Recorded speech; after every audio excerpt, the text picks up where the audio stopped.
Hi, everybody. I'm so glad I have 35 minutes to go over all my ideas. Thank you for having me. I want to start off with a story, something that happened in our family about a year ago. My daughter was going through First Communion. As a part of First Communion, she has to do her first reconciliation, her first confession. Part of that process is to tell all her wrongdoings to a priest. And she's 8. It's a pretty confusing time for an 8-year-old. So we're asking her, how you doing, honey? What do you think? What's on your mind? What do you think you're going to say? She says, Mom and Dad, I have been thinking about it, and I can't think of anything I've done wrong.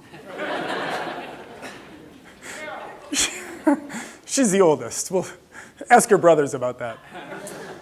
She has a friend going through the same process, and her parents are friends of ours.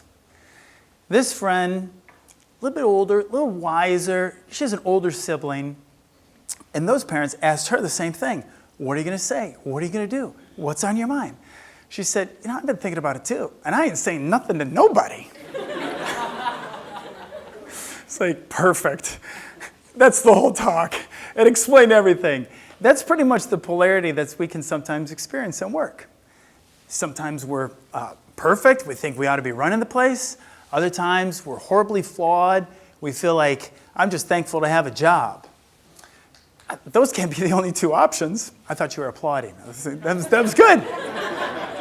That wasn't a joke, but thank you. Well, there's got to be more to it than that. I think the truth is somewhere in the middle. These hidden feelings that we all have, that's what I want to talk to you about today. If we can leverage those hidden feelings, that could be a source of our creativity, our collaboration. We can have a stakeholder shaping of the team in the workplace. That sounds like a pretty good idea. But in my work that I've done, when I'm hired by an organization, primarily what I do is listen. I just try to listen to all the things that people are saying and not saying. It's not quite the deep listening that Ian introduced us to, but I do try and pay attention to all the nooks and crannies.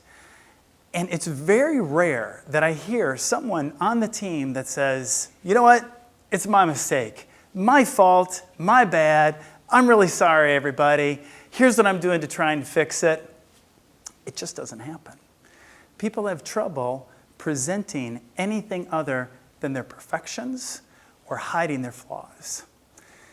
And I'd like to talk to you about how that can work. A few years ago, I was working with a client, and this is a very dysfunctional team. The woman in charge, she was very, very nice to me, but it came at a great expense.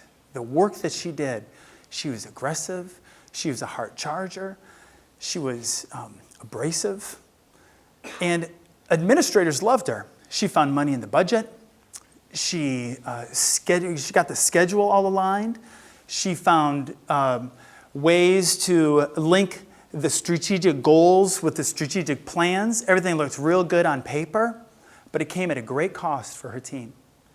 When she entered the room, the team shut down. They were like frozen.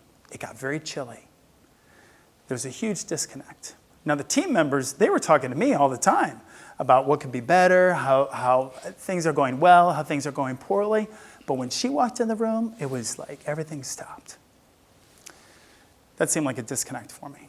Well, during one of our visits with this leader, we were sitting there talking, and she's going on and on and on about all the wonderful things she had done and all the policies and procedures that she had put in place. And it occurred to me, she doesn't know. She doesn't know that she's a disaster. And so I asked her, I said, has it ever occurred to you that you're a big part of the hot mess? That's what I was feeling too. I was like, I don't know, this might be my last day on the job.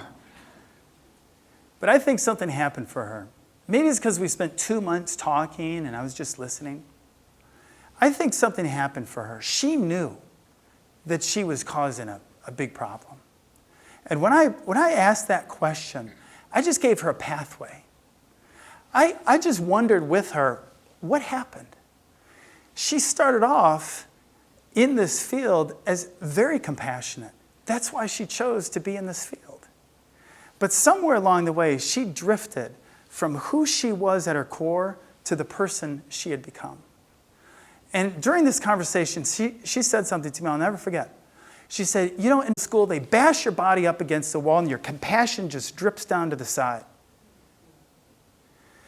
And it's no longer worth your while to care what anyone thinks about you. Well, that's quite a bit different.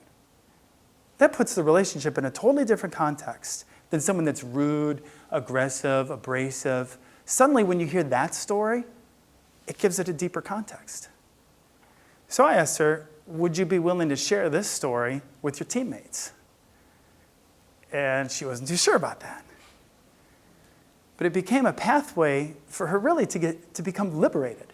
She knew that the way she was operating was not sustainable. So she agreed. She thought it would be a good idea to tell her perspective. At the same time, I was asking everyone else on the team the same question. How have you contributed to the hot mess? How have you contributed to the hot mess? And what about you? I know you got something in your head, and how about you? And one by one, they all came on board. One by one, they found the small ways that they were contributing to the toxicity. Little teeny tiny ways. Maybe apathy. Maybe someone was disgruntled. Maybe someone they thought should have a higher pay grade. Maybe someone was just frustrated with their work in general. But all of these like micro behaviors that contributed over time to the toxicity. They agreed that we're going to have this meeting. So it's on the agenda. Tuesday, 2 o'clock. Contributions to your hot mess. The meeting happened. And I was at first a little nervous. But we started. Who'd like to go first? Now, behind the scenes, I was also coaching the people, and I was saying, here's how you want to present this information. Don't go on a tirade. Don't rip on someone. Just be yourself and tell the small ways. You don't need to, it's not like a big therapy session. You don't need to, go all into it. But just say, look, I've been a little apathetic, and I think that shows up on. So I'd help people understand what they have to say. And they did it. And the place in a moment, the energy in that room from a group that was totally dysfunctional, totally talking over each other, completely disconnected, in a moment, the culture shifted. Except this one guy. This one guy was a little harder to get on board. He started off his time and he said, well, I'm kind of shy. I'm kind of quiet. Like, come on, man, you got to do a little bit more than that. He said, well, truth is, he started kind of blaming it on other people, that he's quiet because so-and-so does this and so. So he said, no, man, we're different now. Our team is different. These are no longer your adversaries. This is your tribe. So why don't you be honest? Come clean, man. Why are you this way? And how have you contributed? And he said, I'm scared. I said, what? He said, I'm scared. I'm scared I'm going to lose my job. And this guy is highly accomplished. He's not going to lose his job. But that was in his mind. This whole time, he's quiet. He's ducking. He's not confronting. He's not bringing his full self to the organization because he's scared. Well, why is that? We pressed him a little bit. Tell us more. He said, I'm scared because I know how much my parents have sacrificed for me to have this job. Tell us more. Both my parents worked 2 jobs. When my father's father died, my father couldn't go to his own father's funeral because he had to work a shift at this restaurant. He couldn't find coverage. That's the kind of sacrifice that they made for me. If I lose this job, I won't only be humiliated, I'll be a disgrace to my family. A disgrace to his family. So that's why every day when he comes to work, he keeps his head down, doesn't make any mistakes, and he sure isn't going to confront the person that's talking too much or running the organization off. He's just going to stay in his lane. No risk. His whole mode of operation was to protect his feelings. Well, we changed that because the group started engaging him. And the group said, that's all right. That's just part of who you are. Let's hear your ideas. And they supported him. And here's how it looks. When you're with a team that is fully engaged, here's what happens. The shoulders come down. The smiles come back. People start making fun of each other. It's funny. It turns good. Cell phones go away. People start to show up to meetings on time. It becomes kind of like a fun place. These are smart people. They all have something to contribute, but they just didn't because hidden feelings. And we all have those.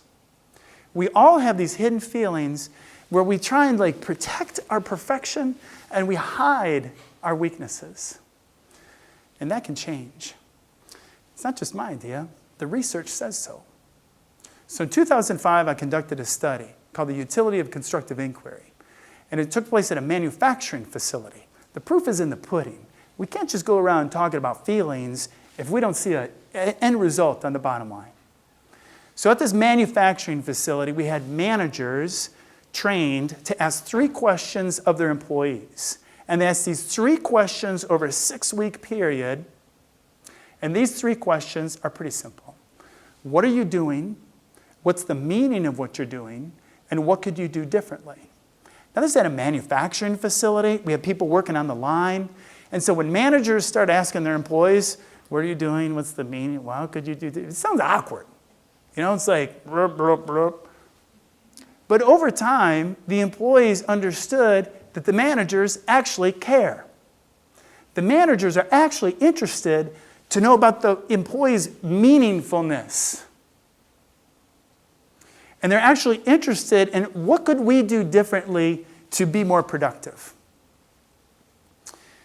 And over those 6 weeks, that manufacturing organization found an 8% reduction in scrap. Now, scrap is the stuff that's left on the floor in a manufacturing facility that you can't use for the materials. You can't use it for material, you can't sell it. You can't sell it, you're not making money. So they, just by asking 3 questions, it takes 37 seconds, they found an 8% reduction in scrap. That's money in their pocket. The second study was just released. It was by Google. It's called Project Aristotle. And they were interested, they hired Yale Ph.D.s to come in, 51,000 employees, 180 teams. They clearly wanted to know what makes a productive team, what makes a highly productive team. And they came up with one contributing factor, that's psychological safety. Psychological safety, where people feel safe to participate. There's 2 dimensions of psychological safety. The first one is shared communication. Equal time communicating on a team within a task. That's simple enough, right? We're on a team. Every one of us gets an equal time to share our ideas about how this thing ought to go. Not just you 3, not just you 4, you two got to participate also. Equal time. The second dimension is empathy. Empathy is just caring about what's going on in somebody else's world. C.S. Lewis says, true humility is not thinking less of yourself, it's thinking of yourself less. That's empathy. So Google studied and found the clear dimension to a highly productive team, independent of talent, tenure, competency, psychological safety. I don't think these things are very hard to do. I think humans are naturally inclined to do these types of things. We've heard speeches already that talk about these things. The trick is remembering to do these things. So I need a reminder. My grandfather's a dairy farmer. Big dairy farm, 40 head. He would have the barn out to every day he'd let these cows out to the pasture where they could feed and graze. He'd open up the barn door, cows would come out to this first gate. And then we'd wait around at this first gate. Then he'd open up that gate. And then all the cows would start running, meandering down this long pasture, a long lane, get to this next gate. It just took forever. It's like, Grandpa, it's taking like 30, 40 minutes to watch these cows wash down this lane. And then he finally opened up that last gate, and all the cows, at about the same time, would go out into the pasture so that they could eat. I said, Grandpa, let's just open up all the gates, hop in the truck, go get a donut. He said, they all have to eat. It took me a long time to understand that. But in my work, what I really do is I'm a gatekeeper. I just make sure the team is psychologically safe so that all people can participate in the well-being of the team. That's when they can come up with their creative solutions. That's when they can be innovative. We just need to go nice and slow. In fact, I go slow so that the team can go fast. And if we don't go slow going through these gates, we end up looking like this. That's us, right? This is us. This is what happens. We start going too fast, jumping through all these gates. Let's get the task done. It has to be done by next Tuesday. There's no time to connect. But if we don't connect, there's a profitable imperative that says we're going to lose money. Our organizations are going to be weak. So I'll leave you with this. Maybe one thing we can do to create a healthy team is to first ask ourselves, how may I have contributed to the hot mess? The second thing I wonder is, how can we all be gatekeepers? Because we know if we're gatekeepers and we take care and feed and nurture the people on our team and keep them psychologically safe, it's going to be a highly productive team. And that's a team worth shaping. Thank you.